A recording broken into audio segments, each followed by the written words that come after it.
نبیوں کی امتوں میں ایک مرض پیدا ہو جاتا ہے، ایک بیماری، ایک روگ، اور وہ یہ ہے کہ ہم تو فلاں کی امت ہیں تو بخشے بخشائے ہیں۔ جب اللہ نے ہمیں امت موسیٰ میں پیدا کر دیا، اور موسیٰ تو بڑا پیارا تھا اللہ کا، موسیٰ کو کیسے کیسے معجزے اللہ نے عطا کیے تھے، ہم اس کی امت ہے، لہذا ہم بخشے بخشائے۔ زیادہ سے زیادہ کوئی لوگوں کا منہ بند کرنے کے لیے اگر اللہ ہمیں ڈالے گا بھی جہنم میں تو چند دن کے لیے، لن تمسنا النار الا ایام معدودات، ہمیں آگ نہیں چھو سکتی مگر گنتی کے چند دن۔ اول تو سوال ہی پیدا نہیں ہوتا کہ یہی چیزیں ہیں کہ جن کا عکس ہمارے ہاں پیدا ہوا۔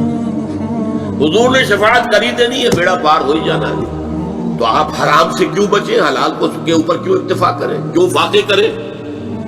کیوں تکلیفیں جھیلیں، دین کی ذمہ داریاں ادا کرنے کے لیے کیوں دنیا کا جو ہے نقصان برداشت کرے؟